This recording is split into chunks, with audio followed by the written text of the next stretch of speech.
তোমার মার্কেটে মুসলমানি কয়লাটি আছে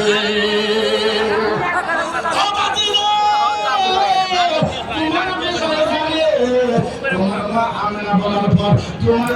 আমি বাইরে দেশে খেলার জন্য সুন্দর একটা খেজুরের চাটায় বিছাই দিয়া তোমার আমি সময় দিছি তোমার বয়স মাত্র 3 দিন কয়দিন আরো জোরে কয়দিন আরো জোরে কয়দিন আরে মুসলমান এখন নবীর ওয়াজ হইতেছে রাসূলের শানের ওয়াজ হইতেছে রাসূলের শানের ওয়াজের টাইমে যদি আল্লাহ চিল্লা করেন গল্প করেন খোদা না খাস্তা মুসিবত আইসা যাইতে পারে আব্দুল আবু তালেব বলে ও ফাতিদা শুনে তোমার মায়ের কোলের থেকে লইয়া আমি বারিন্দাতে আমি ওই গাছতলার ভিতরে খেজুরের পাতার ভিতরে তোমারে শোয়াইছি খেজুরের পাতার ভিতরে তোমারে শোয়াইছি খেজুরের পাতার মাঝে তোমারে শোয়াইছি তুমি 2 হাতটা এমনি এমনি করো 2 পাটা এমনি এমনি করো আমি ভাবছি তুমি ছোট্ট বাচ্চা খেলাধুলা করতেছো আবু তালেব বলে আল্লাহর কসম খেয়ে বলি হাত যখন এমনি লড়াও তোমার হাতের ইশারায় আসমানের বেলা নাচানাচি করা আরম্ভ করেছে ও ভাতিজা তোমার বিষয় জানে তুমি যখন পাও লড়াও তোমার পায়ের সাথে আসমানের বেলা খেলাধুলা করা আরম্ভ করেছে আল্লাহ হযরত বলেছে চার যুগ জাতি জিতা উঙ্গলি উঠাতে মেহদমে জাহি চলতা খায় সার পারে খিলো না নূর কা ভাইরা কেমনে করে আপনাদেরকে বোঝায় নবীর দাদা আব্দুল মুতাল্লিব ও ভাইরা উনি আল্লাহর কাবা ঘরের প্রেসিডেন্ট কি ছিল আরো জোরে কোন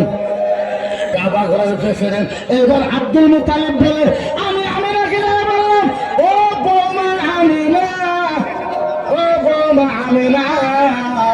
তোমার বাচ্চা তোমার ছেলে মোহাম্মদকে আমার একটু দাও তোমার ছেলেকে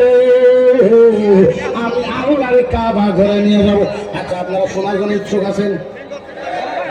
ইচ্ছুক আছেন সব মানুষ গরম আছেন যদি শিয়া ভাই গেলে বহায় শোনার জন্য ইচ্ছুক আছেন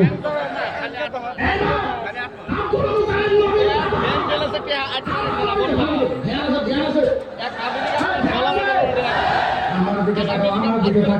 আল্লাহ নবী দাদা আমার নবী মাত্র বয়স কয়দিন আরো জোরে কয়দিন করে নিছে আল্লাহর কাবা ঘরে নিয়ে যাবো এবার দেখে নূর চেহারার ভিতরে ভাসতেছে আব্দুল মুতালিব বলে আল্লাহর কসম নবীর মুখের থেকে নূর ঝলমল ঝলমল করে আব্দুল মুতালিব বলে খোদার কসম জীবনে কত বাচ্চা কুলে নিলাম এমনি বাচ্চা তো দেখি নাই আব্দুল মুতালিব এই নূর ঝলমল ঝলমল করা দেখা কপালের মাঝে একটা সোনা দিছে আব্দুল মুতালিব বলে আল্লাহর কসম আমি যখন সোনা দিলাম আকাশের থেকে আসমান থেকে একটা গায়েব আওয়াজ আসলো আমার বলতেছে আব্দুল মুতালিব গায়েব কপালে সোনা দিছে এই সোনার বদলে জান্নাতে তোমার নাম লেখা হয়ে যায় নবীজির দাদা আরো পক্ষে একটু বানিয়ে সোনা খায় আর কাবা ঘরে যাইতেছে এখনো কাবা ঘর পাই না এখনো কাবা ঘর পাই না একটা কথা কইলে সোয়াল্লা কইবেন জোরে কইবেন এখনো কাবা ঘর পাই নাই অল্প বাকি আছে কাবা ঘর পাবে